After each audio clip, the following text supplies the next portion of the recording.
أشهد أن لا إله إلا الله وحده لا شريك له وأشهد أن محمدا عبده ورسوله أما بعد فأعوذ بالله من الشيطان الرجيم بسم الله الرحمن الرحيم الحمد لله رب العالمين الرحمن الرحيم مالك يوم الدين إياك نعبد وإياك نستعين اهدنا الصراط المستقيم صراط الذين أنعمت عليهم صراط الذين أنعمت عليهم غير المغضوب عليهم ولا الضالين إن الذين آمنوا وعملوا الصالحات أولئك هم خير البرية جزاؤهم عند ربهم جنات عدن تجری من تحتها الانہار خالدین فیہا ابدا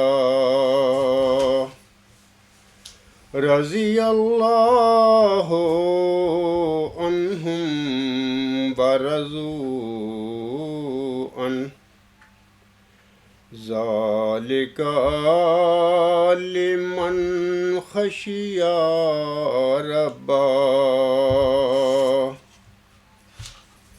اے میرے پیارے مسلمان بھائیوں، آج یکم شوال 1440 ہجری عید الفطر کا دن ہے۔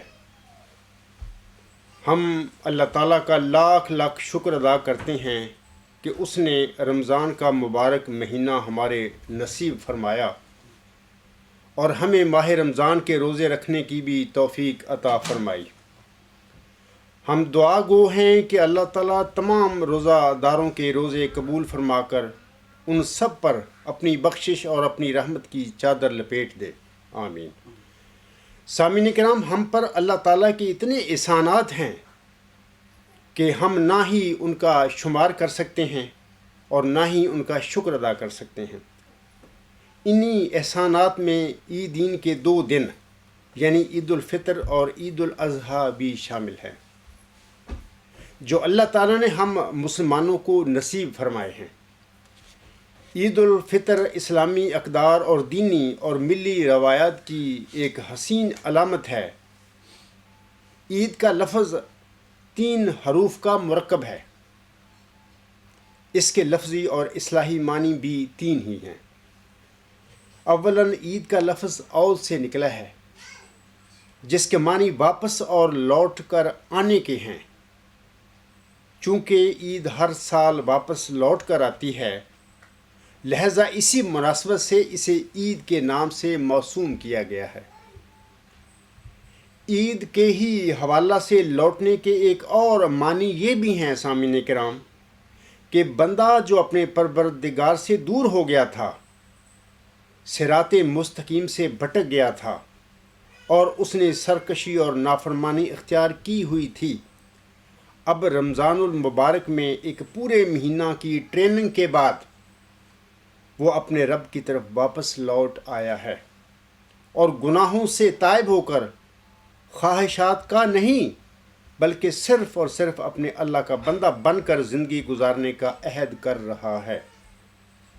یعنی یہ دن خدا سے یہ عہد کرنے کا دن ہے کہ ہم نے رمضان میں اپنے اندر جو تبدیلیاں پیدا کی ہیں اب ہم انہیں اپنی زندگی میں نافذ کریں گے انشاءاللہ تعالی۔ ثانیاً عید کے معنی توجہ کرنے کے بھی ہیں، چونکہ اللہ تعالیٰ عید کے دن اپنے عاجز اور کمزور بندوں پر رمضان المبارک میں کی گئی ان کی عبادتوں اور ان کے نیک اعمال کے بدلہ میں رحم و کرم فرماتا ہے، انہیں اپنے اعزاز و اکرام سے نوازتا ہے۔ اس لیے اللہ تعالیٰ کی یہ خاص عنایات، فضل و کرم اور خصوصی توجہ کی وجہ سے اس دین کو عید کہا جاتا ہے۔ ثالثاً عید کے لفظی معنی مسرت و خوشی کے بھی ہیں، چونکہ اس دن مومن مسرت مناتے ہیں اور خوشی کا اظہار کرتے ہیں، لہٰذا اسی وجہ سے ہم اسے عید کہتے ہیں۔ یہ بھی واضح رہے کہ فطر افطار سے مشتق ہے، یعنی افطار کے لفظ سے نکلا ہوا ہے، اور اس کے معنی روزہ کھولنے یا توڑنے کے ہیں۔ چونکہ عید الفطر کے روزوں کا سلسلہ ختم ہوتا ہے اور اس دن اللہ تعالیٰ اپنے بندوں کو عبادات رمضان کا اجر و ثواب عطا فرماتے ہیں، تو اسی مناسبت سے اسے عید الفطر کا نام دیا گیا ہے۔ ایک طالب علم اپنے ہوم ورک کو جب پورا کر لیتا ہے، ایک مزدور اپنے کام سے جب فارغ ہو جاتا ہے تو اسے ایک قسم کی خوشی ملتی ہے۔ اسی طرح ایک مسلمان جب اپنے آپ کو ماہ رمضان کی بھٹی میں تپاتا ہے اور روزہ کے ذریعے خواہشات نفسانیہ پر لگام ڈالنے کی مشق کر لیتا ہے تو پھر اسے ایک روحانی خوشی محسوس ہوتی ہے۔ ماہ رمضان کے بعد اب اسے ان عبادتوں کے انعام کا انتظار رہتا ہے، لہٰذا آج کا دن ہمارے لیے عید اور خوشی کا دن اسی وقت ہو سکتا ہے جب ہم نے ماہ رمضان میں کی گئی ٹریننگ کے ذریعہ اپنی زندگی میں تبدیلی کر لی ہو اور اپنا احتساب کرتے ہوئے صالح زندگی گزارنے کا پختہ عہد کیا ہو۔ چنانچہ ایک روایت میں فرمایا گیا ہے کہ عید اس کے لیے نہیں ہے جس نے اچھے کپڑے پہنے، عمدہ کھانے کا اہتمام کیا، بلکہ عید اس کے لیے ہے جس کے دل میں اس ماہ مبارک میں کی جانے والی عبادات اور ممنوعات سے رکنے کی مشق کے ذریعے خدا کا ڈر پیدا ہوا ہو۔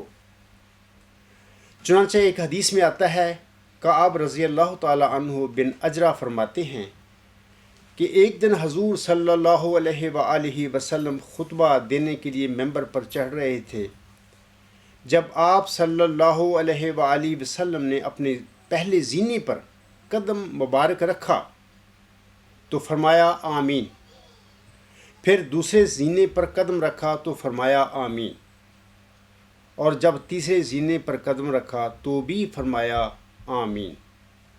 جب آن حضرت صلی اللہ علیہ وآلہ وسلم خطبہ سے فارغ ہوئے تو صحابہ کرام رضی اللہ تعالی عنہم نے پوچھا، یا رسول اللہ صلی اللہ علیہ وآلہ وسلم، آج ممبر پر چڑھتے ہوئے آپ نے خلاف معمول 3 مرتبہ آمین کہا۔ حضور صلی اللہ علیہ وآلہ وسلم نے جواباً ارشاد فرمایا، جب میں نے پہلے زینے پر قدم رکھا تو جبرائیل علیہ السلام نازل ہوئے اور کہنے لگے کہ اللہ اس شخص کو ہلاک کرے کہ جس نے یہ ماہ مبارک پایا اور اپنی مغفرت کا سامان نہ کیا۔ تو میں نے کہا آمین۔ دوسری آمین کے استفسار میں آپ صلی اللہ علیہ وسلم نے فرمایا، کہ ہلاک ہو وہ شخص جب میرا نام آئے تو وہ درود نہ پڑھے۔ اور تیسری آمین کے جواب میں آپ صلی اللہ علیہ وآلہ وسلم نے فرمایا کہ ہلاک ہو وہ شخص کہ جو اپنے والدین کو بڑھاپے کی عمر میں پائے اور وہ ان سے حسن سلوک نہ کرے۔ مسلمان بھائیوں کے لیے یہ لمحہ فکریہ ہے کہ ملائکہ کے سردار جبرائیل علیہ السلام بد دعا کریں اور رحمت للعالمین اس پر آمین کہیں، تو پھر ایسے بد نصیب پر رب ذوالجلال کو جلال کیوں نہ آئے، اور پھر ایسے بد نصیب کو نار جہنم سے کون بچا سکتا ہے۔ یہی وجہ ہے کہ روزہ دار کو انعام و اکرام سے نوازنے کے لیے اسے عید ایسی نعمت سے سرفراز فرمایا گیا ہے۔ اے میرے بھائیوں، رمضان کے اختتام پر آنے والی رات جو کہ اب گزر چکی ہے، عید الفطر کی رات یا چاند رات کہلاتی ہے۔ یہ رات خصوصی برکتوں اور سعادتوں کی حامل ہوتی ہے۔ یہ ہماری بد نصیبی ہے کہ اس بابرکت رات کو ہم خرید و فروخت کی نظر کر دیتے ہیں اور یوں اس کی فیوز و برکات سے محروم رہتے ہیں، حالانکہ یہ تو رات ہے کہ جس میں ماہ صیام میں ہمہ وقت عبادات کرنے والوں کو اجر و ثواب ملتا ہے اور اس دن مزدور کو اس کی مزدوری دی جاتی ہے۔ احادیث میں اس رات کی بہت فضیلت بیان ہوئی ہے۔ مسند احمد میں حضرت ابو ہریرہ رضی اللہ تعالی عنہ سے روایت ہے کہ رسول اللہ صلی اللہ علیہ وآلہ وسلم نے فرمایا، میری امت کو رمضان المبارک میں 5 ایسی خصوصیات عطا کی گئی ہیں جو اس سے قبل کسی امت کو عطا نہیں کی گئیں۔ ان میں سے 5ویں خصوصیت یہ ہے کہ آخری رات میں روزہ داروں کو بخش دیا جاتا ہے۔ ایک صحابی رضی اللہ تعالی عنہ نے کہا، یا رسول اللہ صلی اللہ علیہ وآلہ وسلم، کیا وہ لیلۃ القدر کی رات ہے؟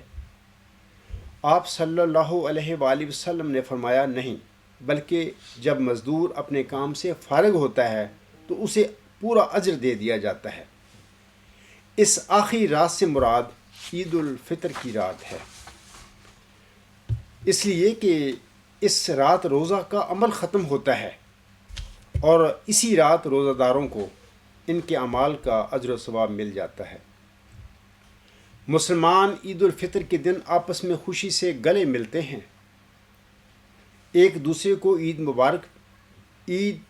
مبارک باد پیش کرتے ہیں، تحفوں اور تحائف کا تبادلہ کرتے ہیں۔ صحابہ کرام رضی اللہ تعالی عنہم سے ثابت ہے کہ وہ آپس میں عید ملتے وقت ایک دوسرے کو فرمایا کرتے تھے، تقبل اللہ منا و منکم۔ رشتہ داروں اور دوست احباب کی خوب آؤ بھگت کی جاتی ہے، طرح طرح کے پکوان تیار کیے جاتے ہیں، محبت اور خوشی کے جذبے سے سرشار لوگ ایک دوسرے کے گھروں میں کھانا بھیجتے ہیں۔ بچے، بوڑھے، جوان اور عورتیں رنگ برنگے نئے لباس زیب تن کرتی ہیں اور جگہ جگہ خوشیوں کے پروگرام منعقد کیے جاتے ہیں۔ اے میرے بھائیوں، آپ کو واضح رہے کہ عید کے دن خوشی مناتے ہوئے ہمیں ہر قسم کے لغو کاموں سے پرہیز کرنا چاہیے۔ عید کی یہ خوشیاں مختلف علاقوں میں اپنے مختلف رسم و رواج اور مختلف طریقوں سے منائی جاتی ہیں۔ بہرحال اس دن سارے مسلمان مذہبی جوش و خروش سے لبریز ہوتے ہیں اور عید کی نماز کے عظیم اجتماعات منعقد ہوتے ہیں۔ عید کے روز غسل کرنا، خوشبو لگانا اور اچھا لباس پہننا سنت نبی صلی اللہ علیہ وآلہ وسلم ہے، اور عید کے روز روزہ رکھنا حرام ہے۔ عید الفطر کے روز بطور خاص بچوں کو عیدی دی جاتی ہے اور انہیں سیر و تفریح بھی کروائی جاتی ہے۔ اے میرے بھائیوں، رمضان المبارک کا برکتوں والا ماہ مبارک اپنے اندر رحمتوں، مغفرتوں اور خلاصی جہنم کے حکم نامے لیے ہم سے جدا ہو چکا ہے۔ اب روزہ داروں کے لیے خوشخبری ہے جنہوں نے ماہ صیام میں خوب عبادت کی اور اس کی برکات اور فضائل سے فیض یاب ہوئے۔ اس مبارک مہینہ میں جتنی بابرکت راتیں تھیں، اتنی مبارک راتیں شاید ہی کسی اور مہینہ کی ہوں۔ اور پھر ان سب مبارک راتوں کا مجموعہ شب عید الفطر ہے، جس میں اللہ تعالیٰ رحیم و کریم اس ماہ کی تمام راتوں سے بڑھ کر سخی اور فیاض ہو کر اپنے بندوں کی بخشش فرماتا ہے۔ رمضان المبارک کی تمام راتوں میں جتنی مغفرت رب کریم روزہ داروں کی کرتا ہے، اتنی اور اس سے کہیں بڑھ کر مغفرت اس ایک رات یعنی عید الفطر کی رات میں فرماتا ہے۔ اس رات کو لیلۃ الجائزہ یعنی بدلہ دینے کی رات کے نام سے موسوم کیا گیا ہے۔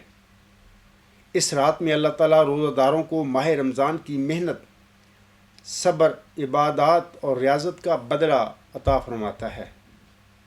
واضح رہے کہ یہ بدلہ، یہ ریوارڈ اس طرح عطا کیا جاتا ہے کہ اللہ تعالیٰ ان سے فرماتا ہے، یعنی روزہ داروں سے جنہوں نے روزے رکھے ہیں ماہ رمضان میں، اب تم عیدگاہ سے بخشے بخشائے اپنے گھروں کو واپس لوٹ جاؤ۔ تم نے مجھے راضی کر دیا اور میں تم سے راضی ہو گیا۔ اے میرے بھائیوں، افسوس ہے اس شخص پر جس نے رمضان کا مبارک مہینہ پایا اور اس میں اپنی مغفرت نہ کروائی اور نہ ہی جہنم سے خلاصی کا پروانہ حاصل کیا۔ لیلۃ الجائزہ یعنی عید الفطر کی رات کی فضیلت کے سلسلہ میں نبی کریم صلی اللہ علیہ وآلہ وسلم کا ارشاد حضرت عبداللہ بن عباس رضی اللہ تعالی عنہ سے روایت ہے کہ نبی کریم صلی اللہ علیہ وآلہ وسلم نے ارشاد فرمایا، جب عید الفطر کی رات ہوتی ہے تو اس کا نام یعنی آسمانوں پر لیلۃ الجائزہ انعام کی رات سے لیا جاتا ہے، اور جب عید کی صبح ہوتی ہے تو اللہ رحمان و رحیم فرشتوں کو تمام شہروں میں بھیجتا ہے۔ وہ زمین پر اتر کر تمام گلیوں اور راستوں کے سروں پر کھڑے ہو جاتے ہیں اور ایسی آواز سے جسے جنات اور انسان کے سوا ہر مخلوق سنتی ہے پکارتے ہیں، اے محمد صلی اللہ علیہ وآلہ وسلم کی امت، اس کریم رب کی بارگاہ کی طرف چلو جو بہت زیادہ عطا کرنے والا ہے اور بڑے بڑے قصور معاف کرنے والا ہے۔ اے میرے بھائیوں، بعض ازاں جب لوگ عیدگاہ کی طرف نکلتے ہیں تو اللہ تعالیٰ اپنے فرشتوں سے دریافت فرماتا ہے، کیا بدلہ ہے اس مزدور کا جو اپنا کام پورا کر چکا ہو؟ فرشتے عرض کرتے ہیں، ہمارے معبود اور ہمارے مالک، اس کا بدلہ یہی ہے کہ اس کی مزدوری پوری دے دی جائے۔ اس پر رب العزت ارشاد فرماتا ہے، اے فرشتوں، میں تمہیں گواہ بناتا ہوں کہ میں نے انہیں یعنی روزہ داروں کو رمضان کے روزوں اور تراویح کے بدلے میں اپنی رضا اور اپنی مغفرت عطا کر دی ہے۔ پھر اللہ تعالیٰ اپنے بندوں سے فرماتا ہے، اے میرے بندو، مجھ سے مانگو، میری عزت و جلال کی قسم، آج کے دن اس اجتماع میں مجھ سے اپنی آخرت کے بارے میں جو سوال کرو گے عطا کروں گا، اور دنیا کے بارے میں جو سوال کرو گے اس میں تمہاری مصلحت پر نظر کروں گا۔ میری عزت کی قسم، جب تک تم میرا خیال رکھو گے میں تمہاری لغزشوں پر ستاری کرتا رہوں گا، یعنی انہیں چھپاتا رہوں گا۔ میری عزت و جلال کی قسم، میں تمہیں مجرموں اور کافروں کے سامنے رسوا نہیں کروں گا۔ بس اب بخشے بخشائے اپنے گھروں کو لوٹ جاؤ، تم نے مجھے راضی کر دیا اور میں تم سے راضی ہو گیا۔ فرشتے اس اجر و ثواب کو دیکھ کر جو اس امت کو ملتا ہے خوشیاں مناتے ہیں اور کھل جاتے ہیں۔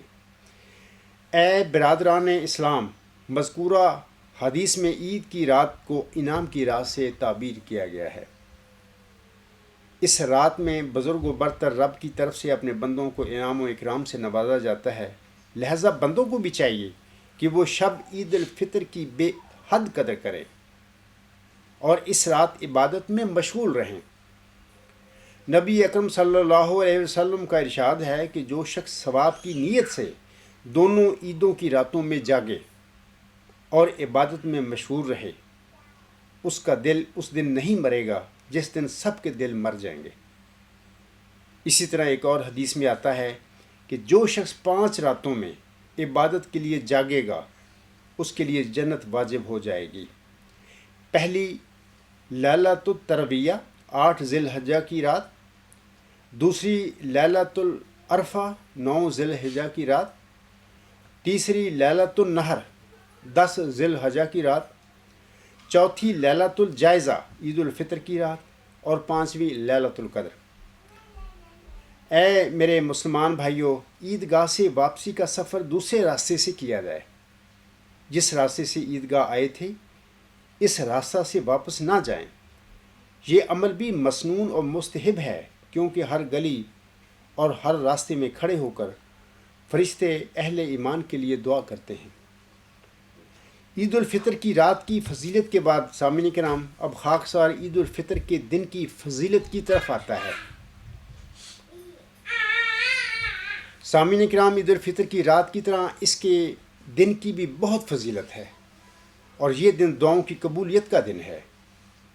حضرت انس بن مالک رضی اللہ تعالی عنہ سے روایت ہے کہ رسول اللہ صلی اللہ علیہ وآلہ وسلم نے فرمایا، جب عید الفطر کا دن ہوتا ہے تو اللہ تعالیٰ اپنے بندوں پر اپنے ملائکہ کے سامنے فخر کرتا ہے اور انہیں مخاطب کر کے فرماتا ہے کہ اے میرے فرشتوں، اس اجیر یعنی مزدور کی جزا کیا ہے جس نے اپنے ذمے کام کو پورا کر دیا ہو۔ فرشتے عرض کرتے ہیں کہ ہمارے پروردگار، اس کی جزا یہ ہے کہ اس کی مزدوری اسے پوری پوری دے دی جائے۔ اللہ تعالیٰ جواب دیتا ہے کہ اے میرے ملائکہ، میرے ان بندوں نے اپنا وہ فرض پورا کر دیا ہے جو میں نے ان پر عائد کیا تھا۔ پھر اب یہ گھروں سے عید کی نماز ادا کرنے اور مجھ سے گڑ گڑا کر مانگنے کے لیے نکلے ہیں۔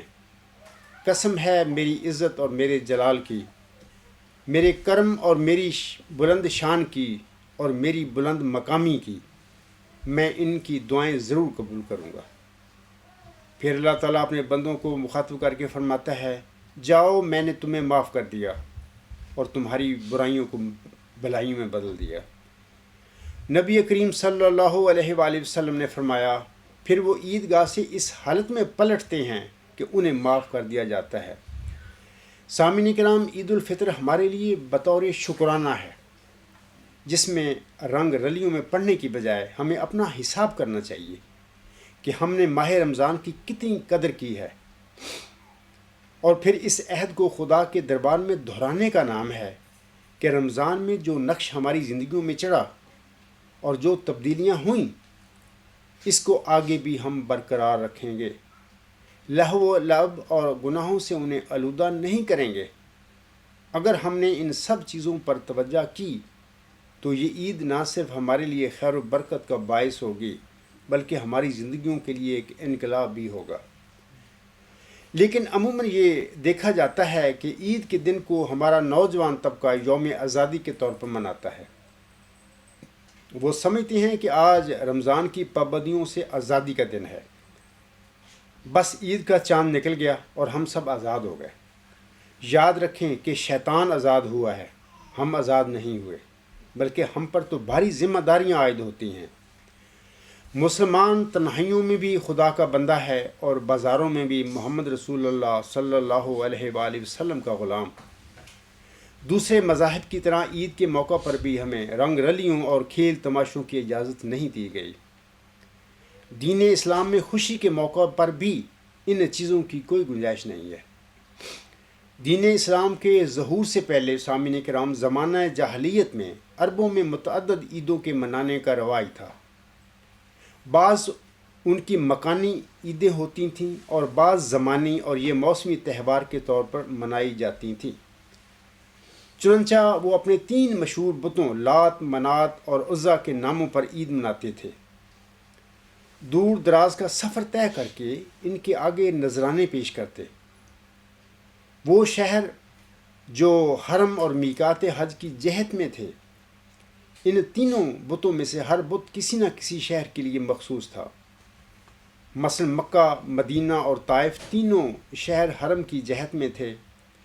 چنانچہ لات اہل طائف کا بت تھا اور عزا اہل مکہ کا بت تھا اور منات اہل مدینہ کا بت تھا۔ ان تینوں بتوں کے پاس جمع ہونے اور تہوار منانے کے لیے اہل عرب نے سال میں مخصوص ایام اور موسم مقرر کر رکھے تھے۔ عربوں کی زمانی عیدیں کسی خاص تاریخی واقعے، جنگ میں فتح یابی، دشمن پر غلبہ کے حوالے سے خوشی، تفریح اور میلوں کے لیے مخصوص تھیں۔ یہ عید ایک خاص قوم کی ہوتی تھی، دوسری قوم کو اس میں شرکت کی اجازت نہ تھی۔ زمانہ جاہلیت میں ایسا بھی ہوا کرتا تھا کہ ایک ہی دن ایک قوم کے لیے خوشی اور شادمانی کا ہوتا اور وہی دن دوسری قوم کے لیے غم اور بدبختی کا ہوتا۔ اس حوالے سے عید کے 2 دن یوم السبا اور یوم السبا خاص طور پر شمار ہوتے تھے۔ اسلام سے پہلے اہل مدینہ کے عید کے حوالے سے 2 دن مخصوص تھے جن میں وہ خوشی کا اظہار کرنے کے لیے جشن مناتے اور کھیلا کودا کرتے تھے۔ جب نبی اکرم صلی اللہ علیہ وآلہ وسلم مدینہ تشریف لائے تو آپ صلی اللہ علیہ وآلہ وسلم نے فرمایا، اللہ تعالیٰ نے تمہیں اس کا نعم البدل عنایت فرما دیا ہے، یعنی عید الفطر اور عید الاضحیٰ۔ سامعین کرام، تہذیب و شائستگی کا یہ عید الفطر کا جشن مسلمانوں کے دینی اور ملی تشخص کا مظہر ہے۔ یہ مبارک اور پرمسرت دن تقویم عیسوی کے مطابق 27 مارچ 624 بمطابق 1 شوال 2 ہجری سے منایا جا رہا ہے۔ امت مسلمہ کی دینی، ملی اور اجتماعی زندگی کا آغاز آن حضرت صلی اللہ علیہ وآلہ وسلم کی ہجرت مدینہ سے ہوا تھا۔ ہجرت مدینہ ہی اسلامی تاریخ کا وہ تاریخ ساز اور انقلاب انگیز موڑ ہے جس سے اسلامی تاریخ اور سن ہجری کا باقاعدہ آغاز ہوتا ہے۔ اسلامی تاریخ میں سب سے پہلے آن حضرت صلی اللہ علیہ وآلہ وسلم نے عید الفطر کا پرمسرت دینی اور ملی تہوار صحابہ کرام رضی اللہ تعالی عنہ کے ہمراہ مدینہ منورہ کے باہر عیدگاہ میں نماز عید کی ادائیگی کے بعد مدینہ میں منایا۔ ابن حبان کی روایت کے مطابق 2 ہجری میں کفر و اسلام کے مابین تاریخ ساز مارکے غزوہ بدر کی انقلاب انگیز اور تاریخ ساز فتح کے بعد جب نبی اکرم صلی اللہ علیہ وآلہ وسلم مدینہ تشریف لائے تو اس واقعہ کے 8 دن کے بعد عید الفطر منائی گئی۔ اسلام کی یہ پہلی عید جنگ بدر کی فتح مبین کے بعد منائی گئی۔ سامعین کرام، کتنی پرمسرت اور خوشگوار ہوگی وہ عید جس کی سعادت مسلمانوں کے سر پر فتح و افتخار کا تاج رکھنے کے بعد اللہ تعالیٰ نے عطا فرمائی، اور کتنا ایمان افروز ہوگا اس پہلی نماز عید کا دلکش منظر جسے صحابہ کرام رضی اللہ تعالیٰ عنہ نے رسول اکرم صلی اللہ علیہ وآلہ وسلم کے ہمراہ تکبیر و تمہید اور تسبیح و تقدیس کی ایمان افروز صدائیں بلند کرتے ہوئے مدینہ منورہ سے باہر عیدگاہ میں جا کر ادا کیا ہوگا۔ خاکسار نے آغاز میں سورۃ البینہ کی جن آیات کی تلاوت کی تھی ان کا ترجمہ اس طرح ہے۔ اللہ تعالیٰ ان آیات میں فرماتا ہے، یقیناً وہ لوگ جو ایمان لائے اور نیک اعمال بجا لائے، یعنی ایمان بھی لائے اور نیک اعمال بھی بجا لائے، یہی ہیں وہ جو بہترین مخلوق ہیں۔ ان کی جزا ان کے رب کے پاس ہمیشہ کی جنتیں ہیں جن کے دامن میں نہریں بہتی ہیں، وہ ابدالآباد تک ان میں رہنے والے ہوں گے۔ اللہ ان سے راضی ہوا اور وہ اس سے راضی ہو گئے۔ یہ اس کے لیے ہے جو اپنے رب سے ڈرا۔ لیکن سامعین کرام، عید کی خوشی، حقیقی خوشی انہی لوگوں کو نصیب ہوتی ہے جنہوں نے بامطابق شرائط ماہ رمضان کے روزے رکھے اور قرآن کریم کی سمجھ اور تدبر کے ساتھ تلاوت کی اور ساتھ ساتھ نماز کی بھی باقاعدگی سے ادائیگی کرتے رہے۔ یہی وہ لوگ ہیں سامعین کرام جن کے ساتھ اللہ تعالیٰ نے ایسی نعمتوں کا وعدہ فرمایا ہے جن کا اس دنیاوی زندگی میں ہم تصور بھی نہیں کر سکتے، جیسا کہ اللہ تعالیٰ سورۃ سجدہ میں فرماتا ہے، فَلَا تَعْلَمُ نَفْسٌ مَّا أُخْفِيَ لَهُم مِّن قُرَّةِ أَعْيُنٍ جَزَاءً بِمَا كَانُوا يَعْمَلُونَ۔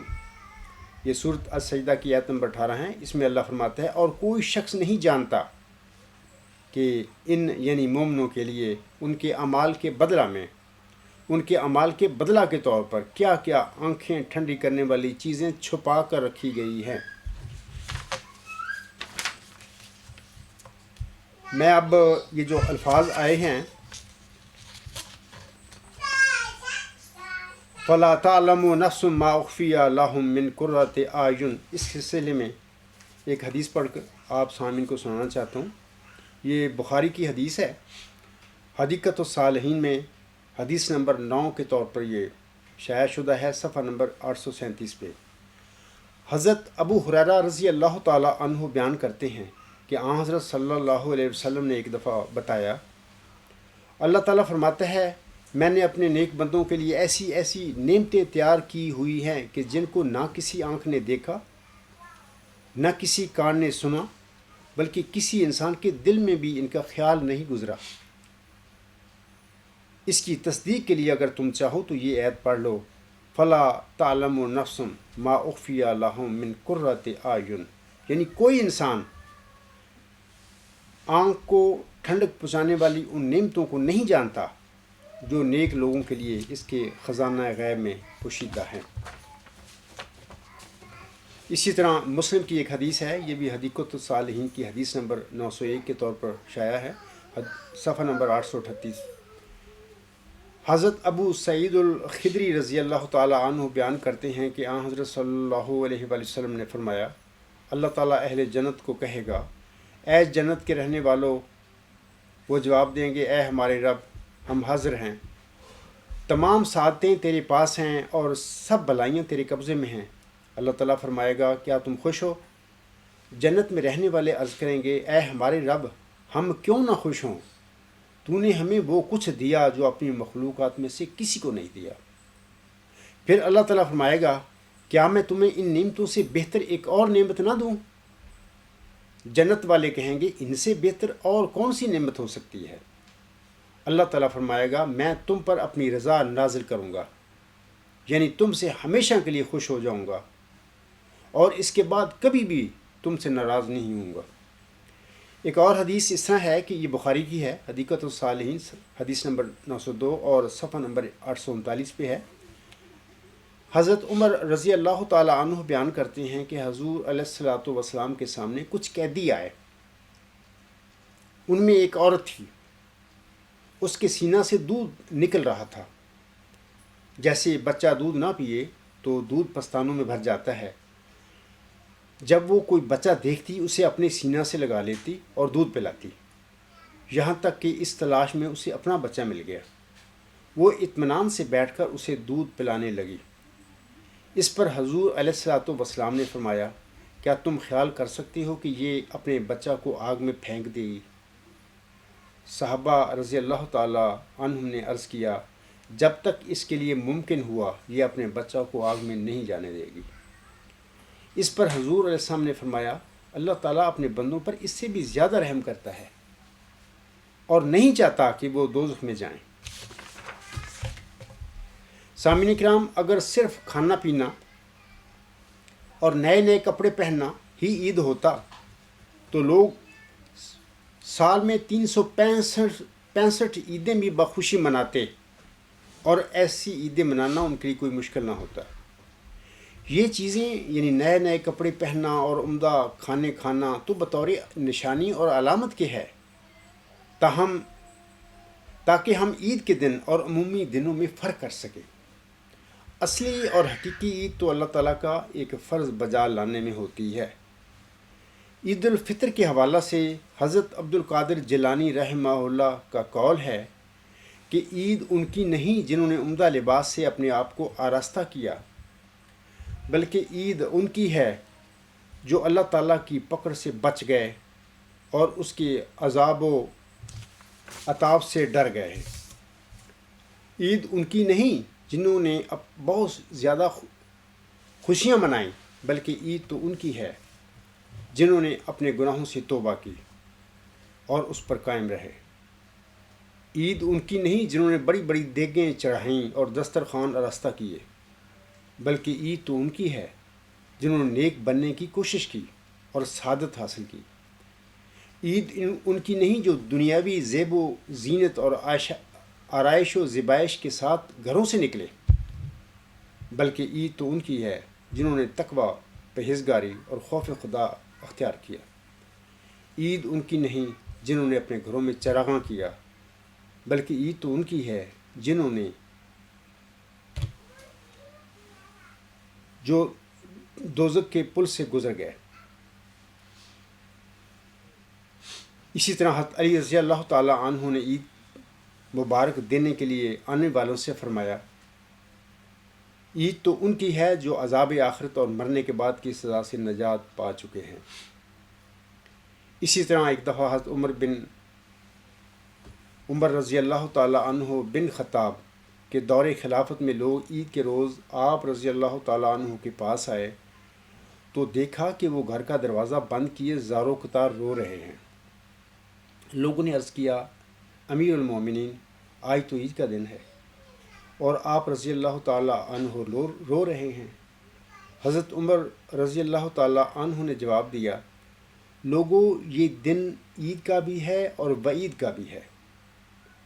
آج جس کی نماز اور روزے اور دیگر عبادات قبول ہو گئیں، بلا شبہ اس کی آج عید ہے، اور جس کی عبادات قبول نہیں ہوئی اس کے لیے وعید کا دن ہے۔ میں اس خوف سے رو رہا ہوں کہ نہیں معلوم میری عبادات قبول ہوئیں یا انہیں رد کر دیا گیا۔ اے میرے مسلمان بھائیوں، عید کے دن ہمیں بطور خاص غریبوں، محتاجوں اور ناداروں کو نہیں بھولنا چاہیے۔ حضرت علی المرتضیٰ رضی اللہ تعالیٰ عنہ کو زمانہ خلافت میں لوگ عید کی مبارکباد دینے گئے تو دیکھا کہ امیر المومنین خشک روٹی کے ٹکڑے تناول فرما رہے ہیں۔ کسی نے کہا، آج تو عید کا دن ہے۔ یہ سن کر آپ رضی اللہ تعالیٰ عنہ نے ایک سرد آہ بھری اور فرمایا، جب دنیا میں ایسے بہت سے لوگ موجود ہیں جنہیں یہ ٹکڑے بھی میسر نہیں، تو ہمیں عید منانے کا حق کیوں کر حاصل ہے؟ اے میرے بھائیوں، روایت ہے کہ آقا دو جہان صلی اللہ علیہ وآلہ وسلم نماز عید سے فارغ ہو کر واپس تشریف لے جا رہے تھے کہ راستے میں آپ صلی اللہ علیہ وآلہ وسلم کی نظر ایک بچے پر پڑی جو میدان کے کونے میں بیٹھا رو رہا تھا۔ نبی کریم صلی اللہ علیہ وآلہ وسلم اس کے پاس تشریف لے گئے اور پیار سے اس کے سر پر دست شفقت رکھا، پھر پوچھا، کیوں رو رہے ہو؟ بچے نے کہا، میرا باپ مر چکا ہے، میری ماں نے دوسری شادی کر لی ہے، سوتیلے باپ نے مجھے گھر سے نکال دیا ہے، میرے پاس کھانے کو کوئی چیز ہے نہ پہننے کو کوئی کپڑا۔ یتیموں کے ملجا کی آنکھوں میں آنسو آ گئے۔ فرمایا کہ اگر میں تمہارا باپ، عائشہ رضی اللہ تعالیٰ عنہا تمہاری ماں اور فاطمہ رضی اللہ تعالیٰ عنہا تمہاری بہن ہو تو خوش ہو جاؤ گے؟ کہنے لگا، یا رسول اللہ صلی اللہ علیہ وآلہ وسلم، اس پر میں کیسے راضی نہیں ہو سکتا؟ حضور اکرم صلی اللہ علیہ وآلہ وسلم اس بچے کو گھر لے گئے۔ وہ صلی اللہ علیہ وآلہ وسلم نبیوں میں رحمت لقب پانے والا، مرادیں غریبوں کی بھر لانے والا، مصیبت میں غیروں کے کام آنے والا، وہ اپنے پرائے کا غم کھانے والا، فقیروں کا ملجا، ضعیفوں کا ماوا، یتیموں کا والی، غلاموں کا مولا، خطا کار سے درگزر کرنے والا، بد اندیش کے دل میں گھر کرنے والا، مفاسد کا زیر و زبر کرنے والا، قبائل کو شیر و شکر کرنے والا، اتر کر ہرا سے سوئے قوم آیا اور ایک نسخہ کیمیا ساتھ لایا۔ سامعین کرام، رمضان المبارک کے بعد ماہ شوال کے ابتدائی 6 روزے رکھنا مستحب ہیں، اور احادیث مبارکہ میں ان کی بہت فضیلت اور ترغیب آئی ہے۔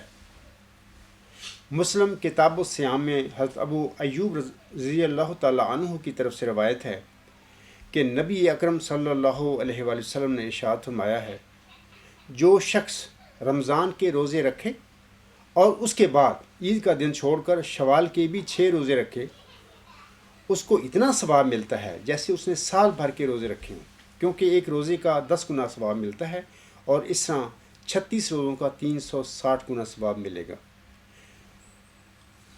اس ماہ رمضان میں جن بھائیوں کو بہنوں کو پورے روزے رکھنے کی توفیق ملی ہے، امید ہے وہ بھی شوال کی جو 6 روزے ہیں اس سے بھی وہ محروم نہیں ہوں گے، وہ کوشش کریں گے کہ ان کو بھی ہم رکھیں۔ اللہ تعالیٰ ان سب کو توفیق دے۔ سامعین کرام، اب خطبہ ثانیہ کے بعد ہم سب اجتماعی دعا کریں گے، اور اس کے بعد ہماری عید جو نماز عید ہے وہ ختم ہو جائے گی۔ وما علینا الا البلاغ وآخر دعوانا ان الحمد للہ رب العالمین۔ اولم وآخرم وظاہرم وباطنا هو مولانا نعم المولا ونعم النصیر ونعم الوکیل۔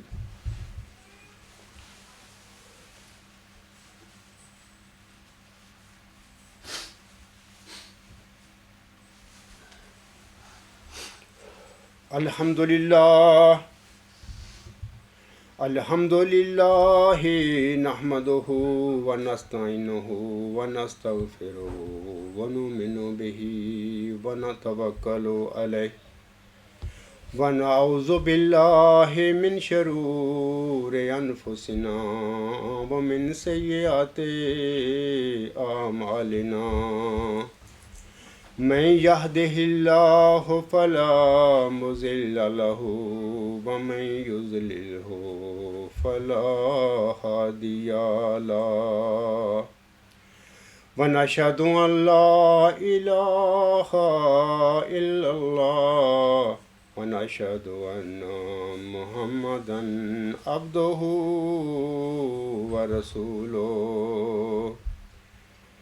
عباد اللہ رحمکم اللہ، ان اللہ یأمر بالعدل والاحسان وایتاء ذی القربی وینہی عن الفحشاء والمنکر والبغی یعظکم لعلکم تذکرون۔ اذکروا اللہ یذکرکم وادعوہ یستجب لکم ولذکر اللہ اکبر۔ اب ہم سب دعا کریں گے، سب مل کے اکٹھے۔ تو ہم اپنی دعا میں اللہ تعالیٰ سے یہ عرض کریں گے کہ اے اللہ تعالیٰ، جو ہم میں بیمار ہیں انہیں تو صحت و تندرستی عطا فرما، جو غریب نادار اور مفلوق الحال ہیں ان کے رزق میں کشادگی فرما، طلباء کو اپنی پڑھائی میں کامیابیاں عطا فرما، اور جو رزق کی تلاش میں ہیں انہیں اپنی جناب سے رزق کے بہترین ذرائع عنایت فرما۔ ہم میں سے جو صراط مستقیم سے بھٹکے ہوئے ہیں اور وہ جو ہدایت پانے کی بجائے دنیا میں مزید گمراہیاں پھیلانے کی کوششوں میں مصروف ہیں، اے اللہ تعالیٰ تو انہیں بھی ہدایت نصیب فرما۔ اے اللہ تعالیٰ تو اسیروں کی رستگاری کے سامان پیدا فرما، اور وہ جو حق و صداقت کو قبول فرمانے کی بجائے مکر و فریب اور دجل پھیلاتے پھر رہے ہیں، تو ان کی ہدایت کے لیے بھی اپنی جناب سے کوئی فیصلہ کن نشان ظاہر فرما، جس سے تا حق اپنی تمام برکتوں کے ساتھ آ جائے اور باطل اپنی تمام نحوستوں کے ساتھ بھاگ جائے۔ آمین۔ اے اللہ تعالیٰ، اس وقت دین اسلام اور عالم اسلام دنیا میں انتہائی ناگفتہ بے حالت میں ہیں۔ مخالفوں نے انہیں دہشت گرد قرار دے رکھا ہے۔ اے اللہ تعالیٰ، تو هو الذی ارسل رسولہ بالہدی ودین الحق لیظہرہ علی الدین کلہ ولو کرہ المشرکون کے وعدہ کے مطابق ایسے حالات پیدا فرما دے جس سے نہ صرف دین اسلام تمام ادیان باطلہ پر غالب آ جائے، بلکہ عالم اسلام کو بھی دنیا میں ایک عزت کا مقام نصیب ہو جائے۔ آمین۔ آئیں اب میرے ساتھ سب مل کر اکٹھے ہم دعا کرتے ہیں۔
آمین ثم آمین۔ میری طرف سے اور وہ دوست احباب اور رشتہ دار جو اس وقت میرے ساتھ عید کی نماز پڑھ رہے ہیں، ہم سب کی طرف سے تمام مسلمان بہنوں اور بھائیوں کو بہت بہت دلی مبارکباد۔ خدا حافظ۔